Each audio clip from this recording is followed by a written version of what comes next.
Salam alaikum, barakallahu fikum les frérots d'être venus, d'avoir accepté l'invitation, d'avoir honoré mon invitation. Donc on va parler d'un sujet qui est un petit peu grave, très grave même. Barakallahu fik akhi, d'avoir accepté d'être venu et de témoigner aujourd'hui. Donc ce drame-là, bien sûr, c'est la mort d'un enfant de 3 ans, qui est le tien.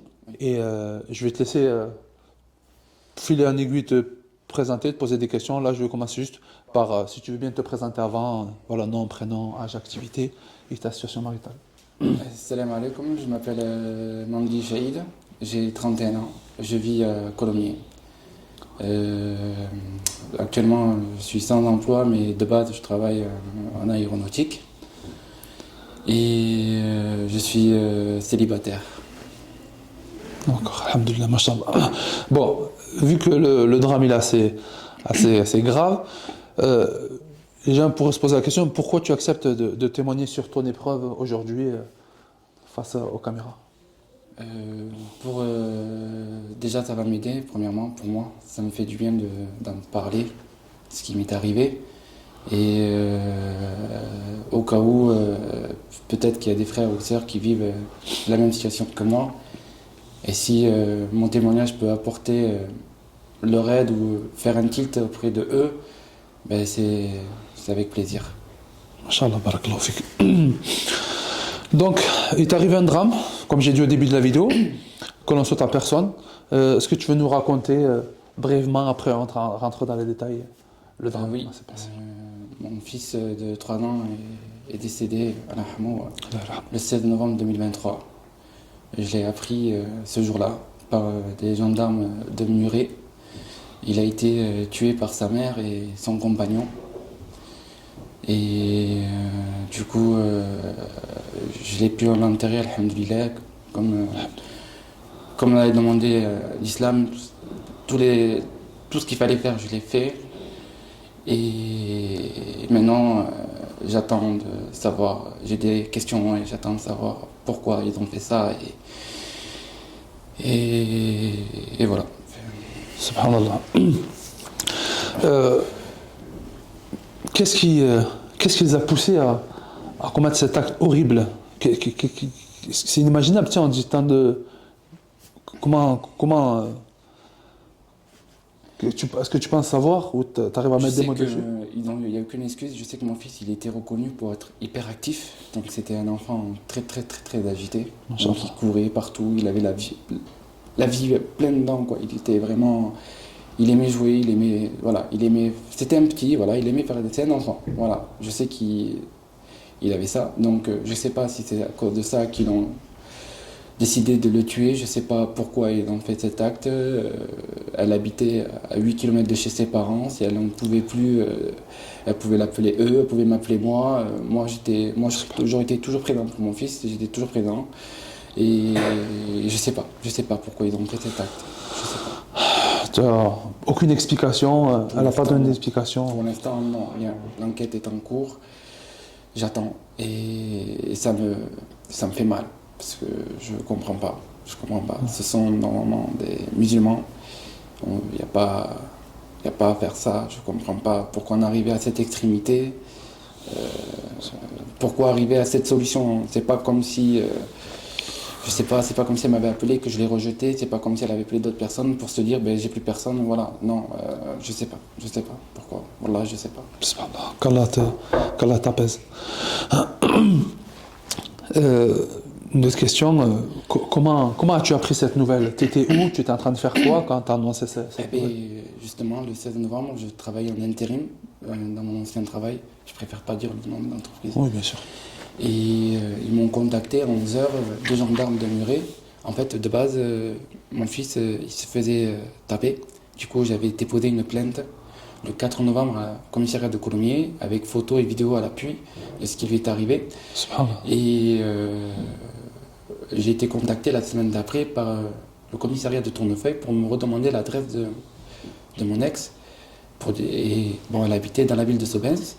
Et du coup, ils m'ont dit qu'ils m'ont envoyé la plainte à la gendarmerie de Muret. Voilà. Et j'ai pas eu d'autres nouvelles. Et la semaine, jeudi 16, j'ai été contacté par la gendarmerie de Muret. Et je ne m'attendais pas du tout à ce qu'ils me contactent par rapport à ça. Je pensais qu'il me contactait pour me poser des questions peut-être sur cette plainte que j'avais déposée, que voilà, c'était un... Ah, t'avais déposé plainte quelques semaines, Oui, quelques le jours 4 avant. novembre. Le 4 novembre. 4 novembre, Ouais. et c'est le 16 novembre qui Il est s'est... mort. Allahu Akbar. Et Subhanallah. donc, du coup, j'ai été contacté. Et je les vois. Ils sont deux. Je dis bonjour et tout. Qu'est-ce qui se passe? Et c'est là où il me dit votre fils est décédé. Je suis tombé assis. Il y avait un banc. Du coup, je suis tombé. J'étais assis sur un banc. Ils m'ont mis dans la voiture parce que j'allais m'évanouir. Je suis resté dans la voiture allongé pendant peut-être 10 minutes, 15 Allah minutes. Akbar. Comme c'était à la pause de mon travail, j'ai dû appeler mon chef pour qu'il me ramène mes affaires. J'ai dû lui expliquer ce qui m'est arrivé. Il m'a ramené mes affaires et par la suite, j'ai appelé ma mère pour lui dire ce qui se fait passer. Elle a crié. J'ai pas réussi à supporter, j'ai raccroché. Ils m'ont dit qu'on devait me prendre de suite pour que je puisse faire une nouvelle plainte contre les deux. Ils m'ont amené à la gendarmerie de Muret, ils m'ont conduit là-bas. J'ai déposé ma plainte, j'ai expliqué comment je l'ai rencontré, comment ça s'est passé. Je suis resté peut-être 2 heures, plus de 2 heures avec eux. Entre-temps, mon ancien taf, ils n'arrêtaient pas de m'appeler parce qu'ils ont appris la nouvelle. J'ai eu beaucoup de témoignages, beaucoup de messages, je les remercie. Parce qu'on m'a toujours dit que c'est pas pour faire de l'ostentation ou pour me jeter des fleurs, on m'a toujours dit que j'étais quelqu'un de gentil et tout. Et qu'est-ce qui m'est arrivé? Je ne le méritais pas, mais même personne ne le mérite. Et du coup, après, je suis rentré chez moi. Les anciens chefs à moi, ils m'ont ramené chez moi en voiture parce que je n'arrivais plus à conduire. Ils m'ont ramené avec ma voiture dans mon parking. Je suis rentré chez moi, c'est là où il y avait ma mère, mon frère et ma soeur. Et sur le moment, quand on me l'a dit, j'ai pas réalisé encore, malgré les messages et tout. Parce que pour moi, je l'avais pas encore vu. Je me disais, il était quelque part à l'école, où il jouait, je sais pas. Donc, toute la semaine, j'attends. J'attends d'avoir le papier pour l'enterrer. J'ai contacté les pompes funèbres musulmanes de Toulouse-Touek, qui ont été super avec moi. On attendait juste le papier, j'avais pris rendez-vous, enfin je suis allé à la mairie de Toulouse, ils ont été super aussi avec moi. J'ai pu prendre une concession en perpétuité pour mon fils, parce que de base, comme j'habite à Colomiers, il faut une dérogation, il faut que ce soit quelqu'un de Toulouse mais ils ont fait une dérogation par rapport à ce qui s'est passé. Du coup, le jeudi 23, j'ai eu l'appel de la gendarmerie qui m'ont dit que ça y est, on a le papier. Vous pouvez venir chercher avec l'acte de décès, tout ça pour l'enterrer. Tu l'avais pas vu encore depuis? Je l'avais pas vu encore à ce moment-là. Donc du coup, j'ai pris tous les papiers et on m'a dit que tu peux aller à l'hôpital pour aller le voir. Je suis allé à Rangel. C'est là où je l'ai vu. Ils l'ont tabassé de partout. Il y avait des bleus de partout. Ils lui ont arraché les cheveux. Je ne sais pas pourquoi ils ont fait ça. Je ne sais pas pourquoi. Je lui ai demandé pardon. Parce que le 12 novembre, je l'ai ramené chez elle. Et il m'avait supplié dans la voiture qu'il ne voulait pas retourner chez elle. Il m'a dit qu'il voulait rester avec moi ou aller chez mamie. Je lui ai dit, papa, il est en train de faire le papier légalement pour te récupérer. Je suis obligé de te rendre, je suis désolé. Je l'ai vu monter les escaliers. Elle l'a porté. Il m'a dit au revoir. Et c'est la dernière fois qu'il l'avait vu vivant.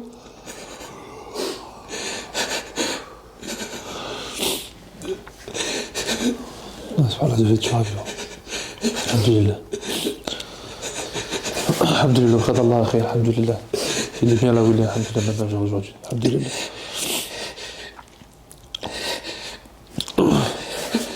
Alhamdulillah.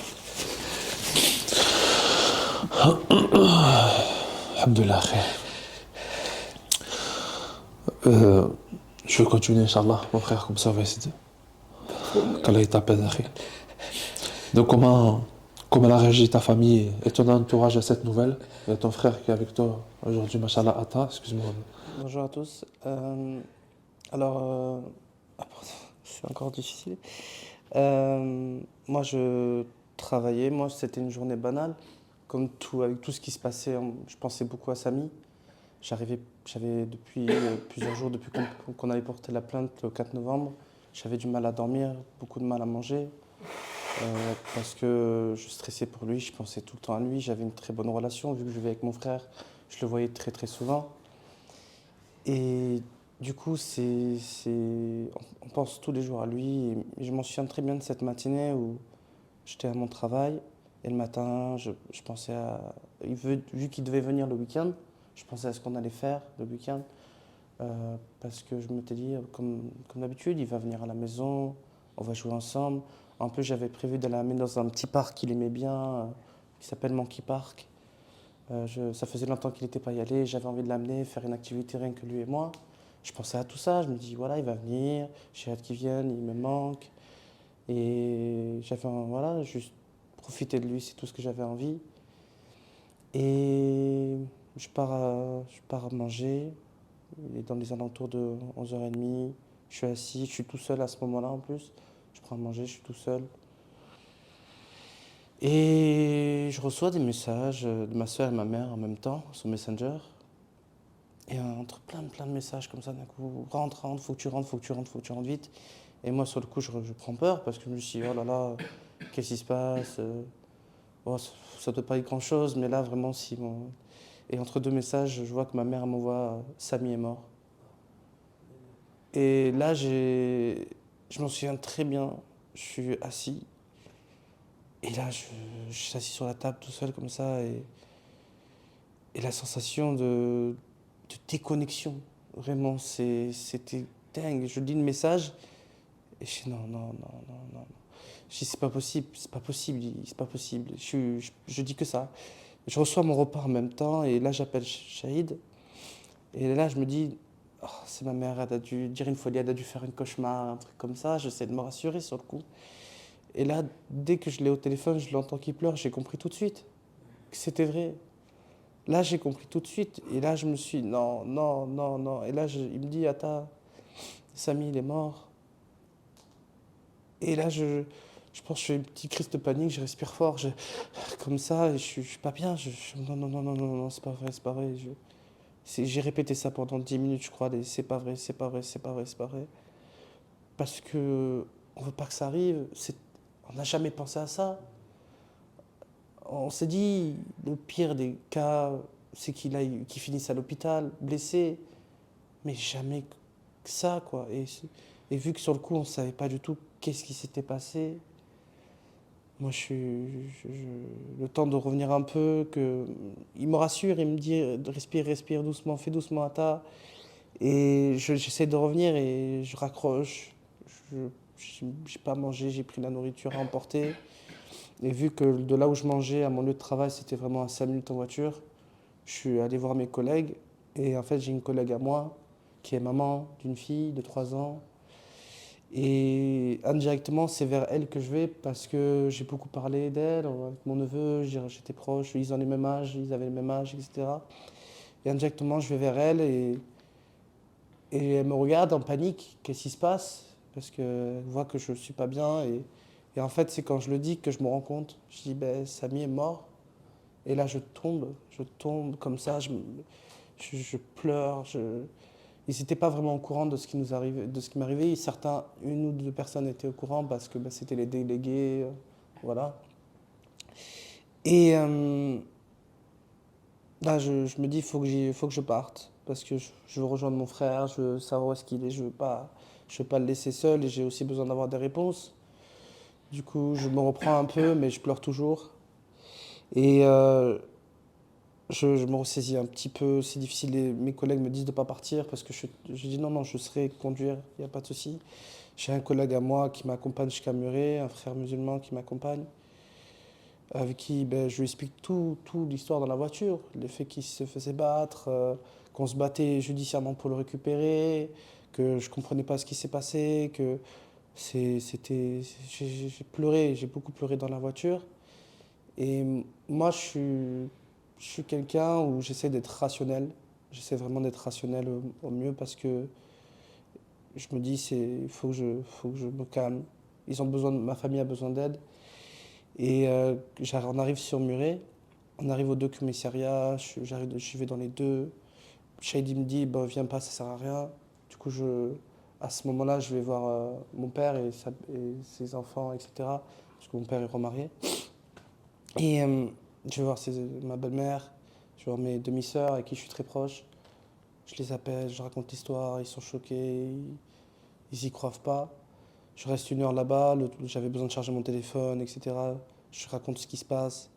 Puis je rentre parce que ma sœur et ma mère sont venues de Foix jusqu'à Toulouse, c'est à peu près 1 heure de route. Une amie à ma sœur les a déposés. Et puis si le temps qu'ils arrivent, je vais un peu charger mon téléphone et essayer de me renseigner sur ce qui s'est passé, mais on sait rien du tout. J'arrive à Colomiers, chez mon frère. Il y a ma sœur et ma mère qui arrivent. Pardon. Et, et là, et là, je me dis qu'il faut que je sois fort pour eux. Il faut que je reste fort. Je me dis, c'est un peu cliché, mais dans les films ou les séries, on voit toujours quelqu'un qui essaie de rester fort. Et inconsciemment, je prends ce rôle. Et je me dis, il faut que je sois là pour ma mère, ma soeur et mon frère. Ils ont besoin de moi. Et je vois ma sœur, ma sœur, elle me prend dans ses bras, elle pleure. Et moi, je suis là, ça va aller, ça va aller. On la ramène chez mon frère qui habite dans un appartement au 4e étage. On attend Shahid. C'est très long. L'attente est longue, c'est horrible. On ne sait pas ce qui se passe. Et ma sœur et ma mère n'y croient toujours pas. Elles se disent c'est pas possible. Et moi, j'essaie de mettre des mots crus sur ce qui se passe. Parce que je sais qu'il faut le dire pour que ça se mette en tête. Pour qu'ils réalisent vraiment. Ça, je parle de mort, je parle de cadavres, je dis des mots crus. Pas pour leur faire du mal, mais pour qu'elles réalisent que ça y est, c'est fait, quoi. Et après 1 heure d'attente, Shahid arrive. Et là, on se prend dans nos bras, on pleure. Et moi, j'essaie de rationaliser. J'ai dit, faut pas que je pleure. Faut plus que je pleure. Parce que je me dis, faut que je reste fort pour eux. Et après, j'ai beaucoup de recul et je sais quand est-ce que je pleurais. Je sais que je pleurais à l'enterrement. Et je pense que je sais que je pleurais quand je le verrai soit au lavage mortuaire ou quelque chose comme ça. Voilà. D'accord. Et l'atteinte du corps du petit enfant? Ça a été, comme on l'a appris le 16 novembre, on a pu le récupérer que le jeudi 23. Et comme c'était après Salat Dor, et il nous a dit le pompe funèbre le lendemain, vendredi 24. On a pu l'enterrer. Vous ne l'avez pas vu entre le 16 et le 24 pendant 10 jours? Ouais, c'est une semaine. Allah. Il y a eu une enquête. Du coup, ils ont fait une autopsie sur lui. Ils l'ont ouvert de partout. Et ils ont pris des photos parce qu'il a été surtout tué par un câble de pomme de douche, comme je t'avais dit. Ils l'ont mis autour de son cou, ils l'ont étranglé comme ça. Et du coup, le temps de l'enquête, le temps de monter le dossier de l'autopsie et tout, ça prenait quelques temps. Et donc j'ai pu récupérer officiellement le vendredi 24. Mais je veux dire, je suis allé le voir jeudi 23. Et voilà. C'est des jours qui passent comme des mois et des semaines. C'était long. Il y a un jour qui passe, on a l'impression qu'il y a un mois qui passe. On dit on va t'appeler. Chaque jour qui passait, pas d'appel. Parfois des appels de journalistes ou des trucs comme ça. Ouais. Des messages de soutien, tout ça. Soutien. Mais pas d'appel jusqu'au 23. Et moi, je me suis dit, je sais pas quand je vais les récupérer. Je pensais la semaine d'après encore. Et non, j'ai pu faire les choses bien. Quand tu dis ils étaient à plusieurs sur lui lorsqu'ils lui ont fait cet acte? Alors, je sais pas, le médecin légiste, je sais pas, mais je parle de tout, c'est-à-dire l'enquête, les médecins, le drame qui s'est passé, tout ça. Tout ça, ça a bloqué, quoi. Ils ne pouvaient pas me donner le corps avant. D'accord. Au jour d'aujourd'hui, ils sont la mère de... D'après ce que je sais par les médias, ils sont en prison à Stace, dans des quartiers différents, parce que c'est un garçon et une femme. Ah, les deux, ils ont été incarcérés? Oui, les deux sont incarcérés, en attente de leur jugement. Et comme je t'ai dit, je ne sais pas combien de temps va durer l'enquête. Ça peut durer quelques mois, comme ça peut durer quelques années. Ce que j'ai appris par le pied de mon avocat, ce qui est sûr, c'est qu'ils vont rentrer en enquête et expertise psychiatrique pour voir si... Est-ce qu'ils n'étaient pas fous, s'ils n'ont pas des pathologies psychologiques mentales. Ça peut prendre quelques mois, parce que moi je vois une psy, et je lui avais posé les questions, et elle m'a dit que ça peut prendre sur plusieurs mois, parce que c'est pas en quelques séances que tu peux déceler des pathologies. Donc là c'est ça qui est en cours, et après les étapes d'après, je sais pas. J'attends. Voilà. T'es dans l'attente. Ça doit être difficile qu'un peu l'attente, mais alhamdoulilah. Alhamdoulilah. Oui, on a pu l'enterrer, Oui, voilà. l'enterrer vraiment au bout d'une semaine, ça a été plus vite que ce que je pensais. C'est toi qui as. C'est toi qui as enterré ton fils toi-même, par tes propres mains. J'ai eu des frères de la mosquée de Colomiers qui sont venus. J'ai eu, oui, j'ai eu. C'est moi après, c'est mon frère qui a fait de lavage mortuaire avec l'aide des pompes funèbres. C'est avec mon frère qu'on a fermé le cercueil. C'est avec mon frère et d'autres frères qu'on a déposé dans le trou, dans la tombe, qu'on a rebouché le trou. J'ai été là jusqu'au bout avec lui, je l'ai accompagné. Je l'ai pas abandonné, je l'ai pas. Machallah. Non, c'était pas possible. Qu'Allah te récompense. Qu'Allah vous récompense pour ces actes difficiles avec la patience. C'était le plus dur, ouais. J'ai pas craqué, mais c'était dur. C'était dur. Subhanallah. Je réalisais pas. Alors que j'ai enterré mon fils, j'avais jamais assisté à un enterrement musulman. C'était le premier qui s'était tué de mon fils. Subhanallah. Alhamdulillah. Allah yarhamou. Tu voulais rajouter quelque chose? Quand Shahid m'a dit qu'il avait pu le voir, il m'avait appelé ce jour même, il m'a dit tu peux y aller. Sur le coup, j'étais pas mentalement prêt à le voir tout de suite. Parce que comme j'ai dit auparavant, je savais que j'allais craquer devant lui. Je savais que je n'aurais pas pu supporter de le voir. Il m'a décrit comment il était, c'était horrible à entendre. Il avait le visage tuméfié de coups, rouge, tout rouge. Subhanallah. Il avait les cheveux longs. En fait, on n'a jamais pu lui couper les cheveux parce que sa mère ne voulait pas. Du coup, il est mort avec ses cheveux de naissance aussi. Il avait des cheveux mi-longs jusqu'à là, et là, tout devant s'est arraché. On voyait son crâne. Alors que vraiment, c'était... Ce que j'aimerais savoir, c'est comment aussi, comment ils ont découvert c'est sa mère qui l'a amené au l'hôpital. D'après ce que j'ai compris, ouais, il est mort aux alentours de 21h, le 15 novembre. Et la mère a appelé les urgences à 2h du matin. Ben, c'était trop tard, il était déjà mort. Et donc oui, et après quand les ambulances ont vu les coups, tout ça, c'est là où ils ont été placés en garde à vue pendant 48 heures, les deux. Et qu'après ils ont été placés en prison. Et voilà. Mais normalement ça on peut le savoir dans les médias. La dépêche du midi, je crois, il t'explique bien dessus qui a appelé, qui a fait quoi. Tout ça. D'accord. Non, moi, grâce à un journaliste, j'ai eu des détails. Un journaliste a pu être là à la constatation de quand ils l'ont, je sais pas comment on dit, arrêté. En fait, ils l'ont arrêté, ils l'ont ramené une deuxième fois à l'appartement, je pense pour quelques babioles ou quoi que ce soit. Et il y a un détail qui m'avait fait froid au dos, c'est qu'il m'a dit, il a vu aucune émotion sur le visage. Aucune émotion. Il m'a dit, on aurait dit qu'elle était éteinte. Et je me suis dit, mais comment tu peux faire ça? Tu tues ton propre fils et t'as aucune émotion à montrer sur ton visage. C'est ça, quand j'ai entendu ça, c'était horrible. Alhamdulillah. Et comment elle a réagi du coup la belle famille, la famille Ils l'ont mal pris. Je sais que son père, elle, m'a contacté par téléphone. C'est eux qui m'ont contacté en premier. Il y a eu un hommage rendu à l'école maternelle à la ville de Sobens le samedi 18. J'étais y allé. Je sais je lui ai dit que j'y allais. Au début, il était réticent à y aller. Puis par la suite, il est allé avec sa fille et d'autres membres de leur famille. Ils sont sous le choc. Ils ne comprennent pas pourquoi pour eux, c'est la faute de lui. Et j'ai été contacté par la famille de ce monsieur.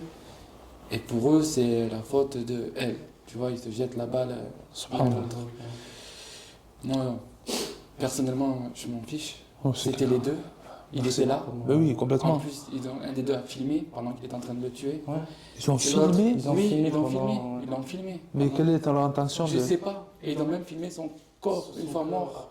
Donc je me dis, les deux, ils étaient là. Donc même si tu veux, comme je parlais avec la famille de lui, ok, il y en a un des deux qui l'a tué, l'autre, il ne l'a pas fait. Mais c'est complicité de meurtre, tu n'as pas sauvé. Mais tu filmes pas. Oui, déjà même, tu filmes pas, voilà, tu vas sauver l'enfant, il a 3 ans. Je m'en fiche. Si c'est lui, si c'est elle qui l'a fait, ok. Et que lui, il a filmé, pourquoi il l'a pas sauvé, tu vois? Il se jette la balle entre eux, ça, je le sais. Ça, je m'en fiche. Ils étaient les deux là, avec lui, et les deux seuls. Donc, voilà. C'est un des deux. Pour moi, c'est les deux, de toute façon. Aussi, on comprend qu'ils l'ont du coup étranglé avec le pommeau de douche. On appelle ça un étranglement mécanique. Et dû à la force, c'est un peu sous-entendu que c'est peut-être les deux qui l'ont étranglé ensemble. Subhanallah. Un enfant de 3 ans, c'était un petit garçon, il nous amusait parfois à nous taper, mais il faisait même pas mal. Et à un moment, je sais plus comment je l'ai appris, cet homme-là qui l'a tué, il a dit il s'est fait ça tout seul. Ouais, on a appris que soi-disant, quand il était placé en garde à vue, le peu de choses que j'ai pu apprendre, c'est que déjà, soi-disant, elle a rigolé. Elle a rigolé. Ouais. Alors je sais pas, j'ai pas de preuve, j'ai rien, je te dis ça, voilà, qu'elle a rigolé. Et que lui, il aurait dit il s'est fait tout ça tout seul. Ouais. Un enfant de 3 ans. On verra devant Allah qui c'est qui. Ça, voilà. La vraie justice, on le sait les frères, devant Allah Azzawajal, il n'y aura pas d'excuses, il n'y aura pas Il n'y de... aura pas de. Tout sera clair. Mais Et là, qu'Allah nous en préserve. et c'est qu'Allah- dur à entendre, c'est difficile à entendre. On se dit, mais comment un gosse, s'il avait vu à quoi il ressemble. Ah, il faut assumer quoi, c'est ça. Ah. Il faut assumer, tu vas aller faire de la prison. Ah. Que tu en fasses 10, 5, 15, 20, tu vas faire de la prison. Donc assumez vos actes, vous l'avez fait. Subhanallah. Voilà, assumez. Et ils cherchent, je sais pas quelle excuse. Même ça, j'imagine, ça te ferait du bien, au moins qu'ils assument, ça te Bien sûr, facilitera le bien deuil.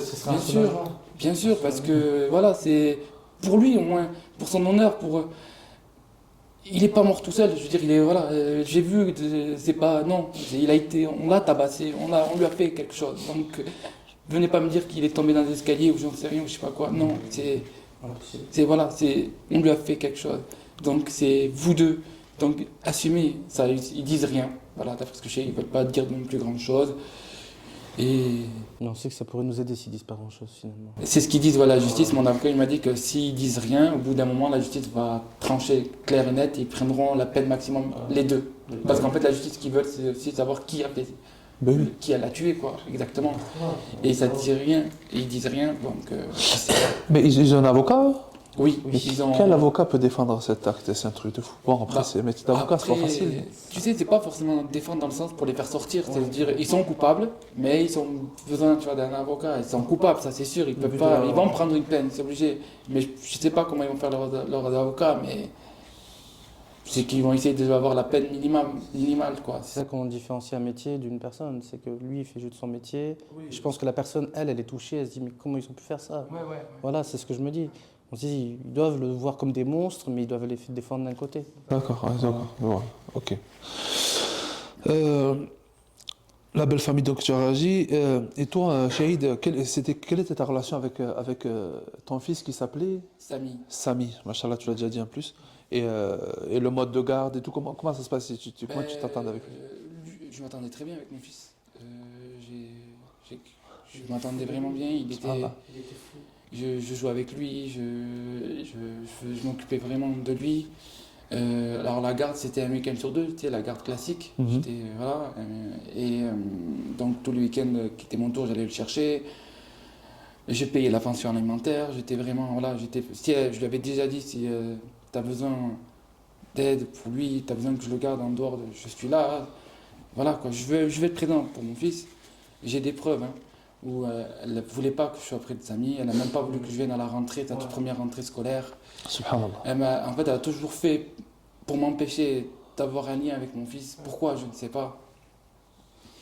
Et j'étais content de l'avoir. Je traversais cette épreuve difficile parce que voilà, j'étais séparé,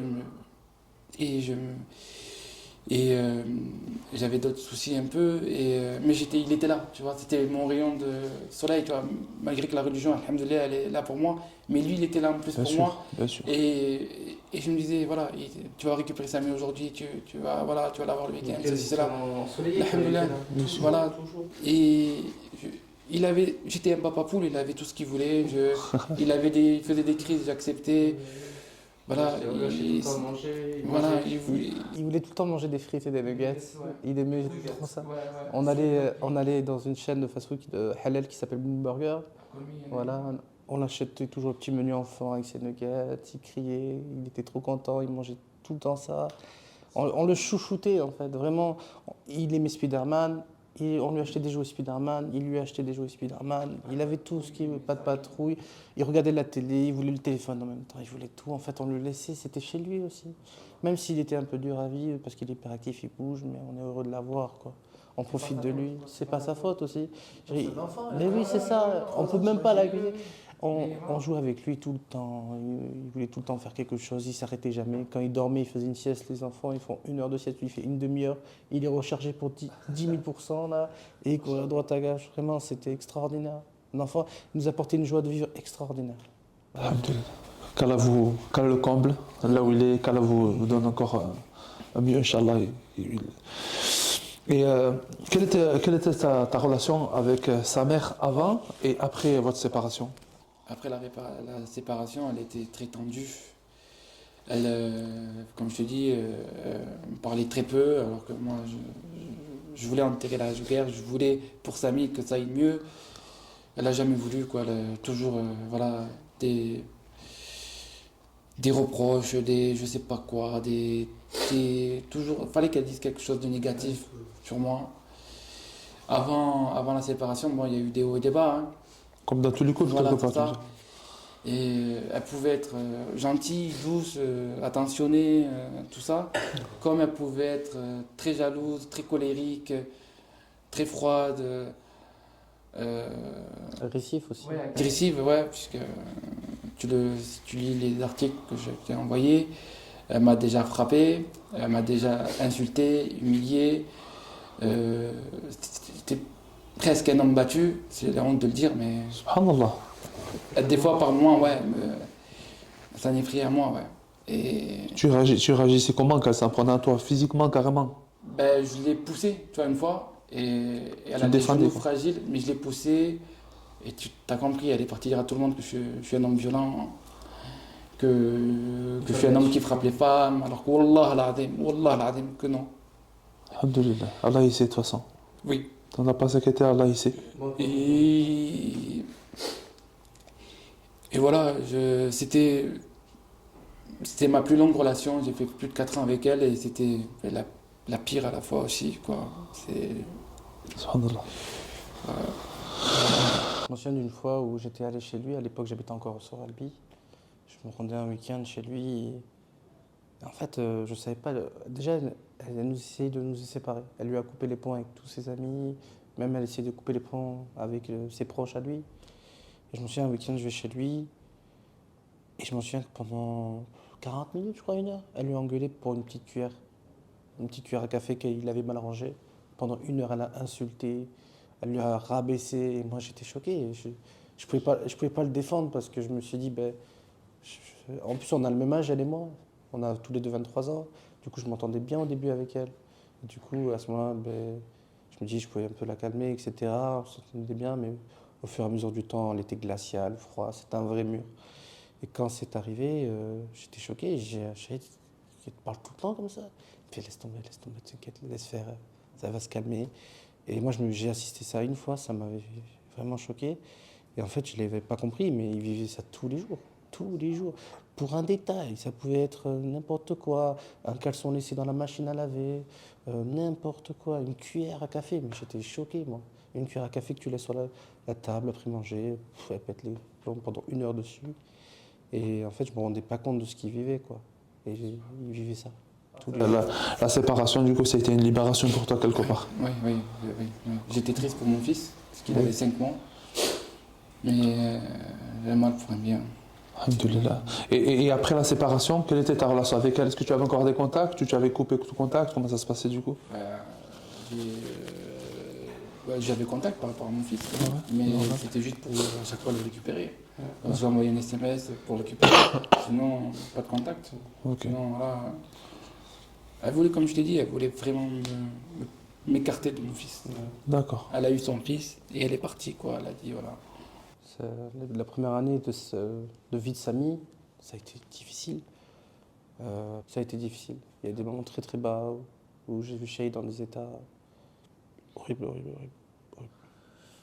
Et la relation de ton fils avec sa mère? Shahid, Samy avec sa mère, comment ça se passait? Je sais que quand même, elle aimait, quoi. Je veux dire, Je sais que Samy n'a jamais. Voilà, il n'a pas. D'après le peu que j'ai vu, le peu que je sais, c'est que quand je l'ai ramené, il courait sur sa mère, il était content de la voir. Je sais elle le maternait bien, tu vois, c'était.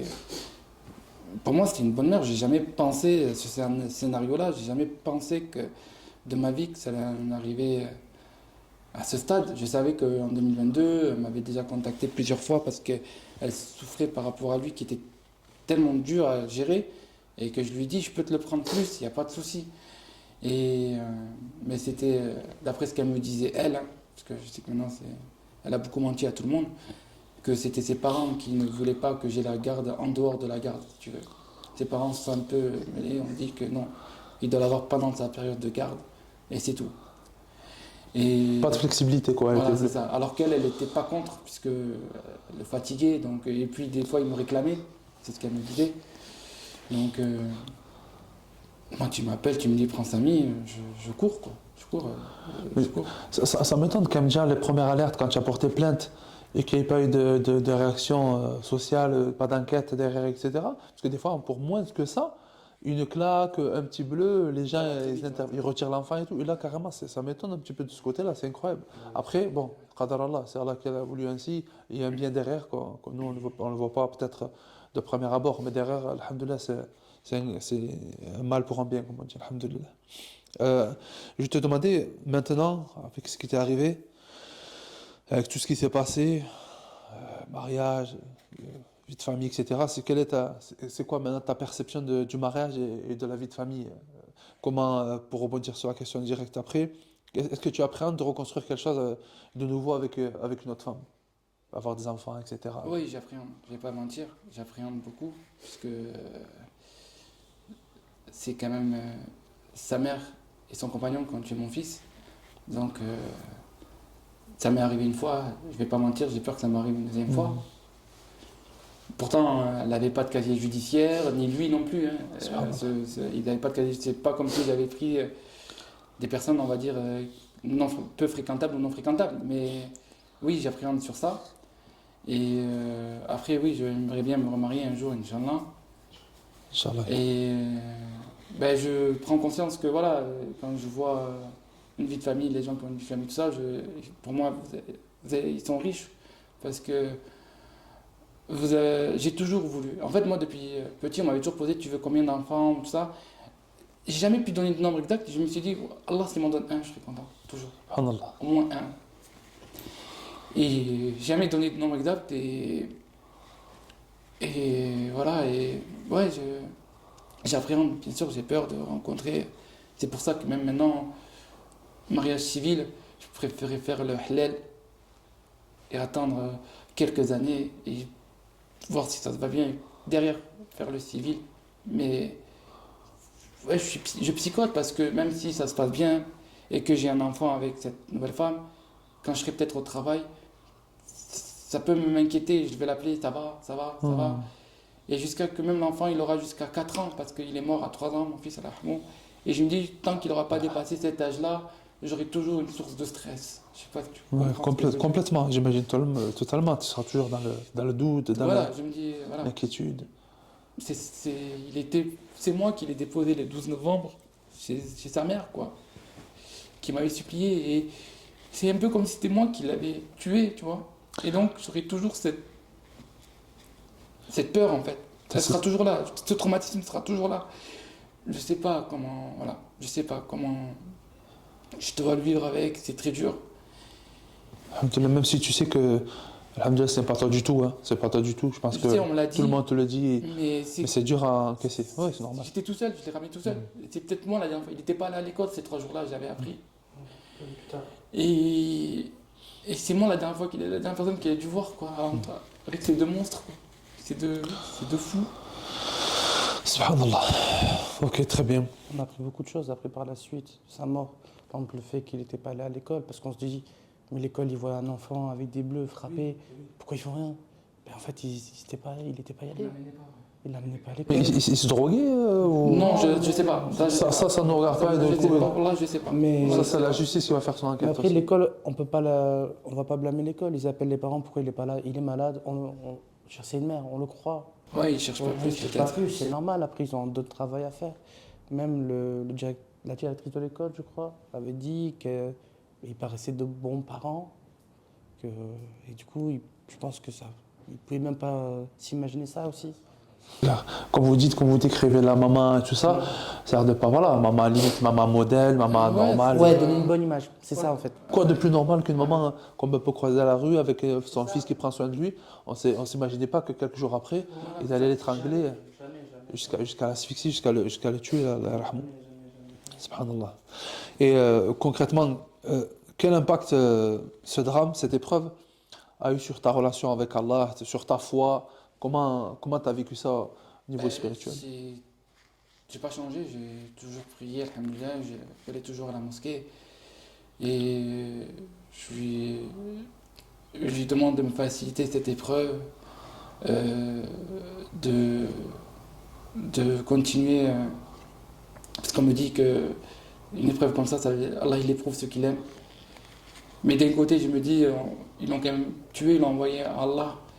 Et je me pose des questions en fait, je me dis, est-ce que cette épreuve. Allah il sait tout, il voit tout, il n'y a pas de souci. Mais c'est eux qui l'ont envoyé. Est-ce que cette épreuve était quand même. Je ne sais pas si elle a été voulue, des fois j'avais des petites questions comme ça. Je suis passé aussi par des étapes de. Presque, ben, je vais pas mentir, presque suicidaire, parce qu'il y avait beaucoup de pensées noires. Aussi sur eux. Voilà, si je les vois, je ne sais pas ce que je leur ferais aussi. J'ai pensé beaucoup. J'avais un petit moment de. Je ne vais pas mentir, de noir, très sombre, quoi. C'était pas pour. Voilà, mais. Alhamdoulilah, je continue, voilà, je m'accroche, je m'accroche, quoi, là, j'ai que lui, voilà, maintenant, je veux dire, Je te raconte. si lui aussi je le perds, je sais pas ce que je ferai. C'est lui que je sais que je dois pas faire de grosses bêtises parce que c'est lui qui l'a dit, tout ça, donc je reste fixe sur mais c'était dur, je le montrais pas à ma famille, tout ça, aux autres, mais parce qu'il était beaucoup autour de moi. Après mon frère, quand il est parti à Périgueux, et j'étais tout seul. Pour m'influencer. Et du coup, c'est là où ça s'est tombé. C'était bien tombé sur moi, toute cette pression et toutes ces mauvaises pensées très négatives. Mais je les combats au quotidien. J'essaie de m'accrocher. J'attends aussi des réponses à mes questions. Même si on m'a dit que tu vas peut-être être déçu. Je pense que c'est sûr que je vais être déçu, puisqu'ils vont, peut-être qu'ils vont me dire qu'ils ne savent pas pourquoi ils ont fait ça. Et je ne sais même pas s'ils le regrettent. Je n'ai pas de nouvelles, j'ai rien. J'ai voulu demander à des journalistes ou à mon avocat est-ce que je pouvais la voir à elle en prison. Je ne sais plus comment on appelle le terme. Au parloir? Au parloir, merci. Et on me l'a refusé, puisque comme je suis première victime, on m'a clairement refusé. Même à sa famille, à elle, moi, là où je travaillais, il y avait le frère de la mère de Samy qui travaillait au même endroit. Par hasard, hein, je ne savais pas qu'il travaillait aussi là-bas. Il m'avait juste dit que pour l'instant, ils n'ont pas vraiment encore le droit de l'avoir. Ouais, c'est les journalistes qui me l'ont dit aussi. Quand c'est meurtre comme ça, même la famille, ça peut durer jusqu'à 1 an avant qu'elle de. Subhanallah, tu m'étonnes, ouais, c'est bien Comme isolé. c'est une grosse enquête, une grosse peine qu'ils vont avoir. Ouais, c'est pas. Ok, machallah. Ben, franchement, on a fait le tour pour conclure, si tu veux bien, les deux. Shahid, pour commencer, quelle conclusion tu penses avoir tiré de cette épreuve, même si tu es encore dedans, mais je pense que tu as déjà, si tu as une leçon. Et quel conseil aussi tu pourrais donner aux papas et aux mamans qui ont encore leurs enfants auprès d'eux, si tu pourrais leur faire passer un message, là, tu leur passerais quoi comme message? Pour le conseil aux papas et aux mamans qui sont peut-être dans ma situation, c'est-à-dire que s'ils ne s'entendent pas avec l'autre parent, c'est très froid, et que si un jour vous voyez un bleu sur votre enfant, ou vous voyez quelque chose de pas normal, vous apprenez qu'ils ont une relation avec quelqu'un qui est bizarre, gardez votre enfant avec vous, quitte à avoir des plaintes derrière vos dos, parce que moi c'était particulièrement ça que je craignais un peu. Et je voulais faire vraiment les choses proprement et tout. Voilà, j'arrive devant le juge des affaires familiaux, elle pourrait rien dire avec mes photos, preuves et vidéos. J'ai patienté sur ça, ça allait être une histoire de quelques semaines, je pensais. Finalement, ça s'est quand même passé, donc ne rendez pas, si jamais vous voyez quelque chose d'anormal, ne faites pas la même erreur que moi en rendant l'enfant, gardez-le, quitte à avoir une plainte pour non-présence de l'enfant, quitte même si ça concerne un enlèvement d'enfant, au moins vous retardez l'échéance si jamais vous voyez votre enfant se faire battre, qui n'est pas normal, quoi. Et ce que je garde, cette épreuve, je sais pas, elle est dure, je pensais jamais vivre ça de ma vie. Je le souhaite à personne, et vraiment à personne. Et je sais pas quoi dire d'autre. Subhanallah. Alhamdulillah. En tout cas, barakallahu fik, akhi. Jazakumullah khair. Atta, tu veux ajouter quelque chose par rapport à ce que tu as pu en tirer, toi, en tant que frère de victime, tonton de la victime? Moi, ça m'a aidé à me remettre dans la religion. J'avais un peu délaissé la prière. Je priais de temps en temps avec lui, on allait à la mosquée quelques fois par mois, mais je ne priais pas plus que ça. Et depuis, j'ai repris comme il faut. Alhamdulillah, ça m'aide beaucoup, ça m'a beaucoup aidé. Ça m'aide parce que je sais où est-ce qu'il est, je sais avec qui il est. Et ça soulage toujours de prier. Ça soulage toujours, ça fait toujours du bien. La sensation est incroyable. Et je me rapproche d'Allah, je me rapproche de... Et je ne sais pas comment le décrire, je sais que ça fait beaucoup de bien. Il n'y a que ça que je peux dire. Et dans cette épreuve très difficile pour mon frère et aussi difficile pour moi, oui, ça m'aide beaucoup. Ça m'aide beaucoup. Maintenant, il faut que je ne laisse pas et que je prie pour Allah, je prie. Je veux aussi prier pour soulager de cette épreuve mon frère, ma famille, moi, etc. Voilà. Alhamdulillah, barakallahu fikoum, jazakumullah khairan. Et du coup, alhamdulillah, si jamais il y a des personnes qui veulent témoigner le courage comme le frère Shahid et son frère Atta par rapport à cette histoire, n'hésitez pas à me contacter, soit par message privé, ou soit par commentaire, et je vous recontacterai, Inch'Allah, pour témoigner et pour apporter une lumière ou pour exprimer ce que vous ressentez. Barakallahu fikoum, jazakumullah khairan. Shahid, Allah hafdik, jazakallahu khair. Atta, barakallahu fikoum.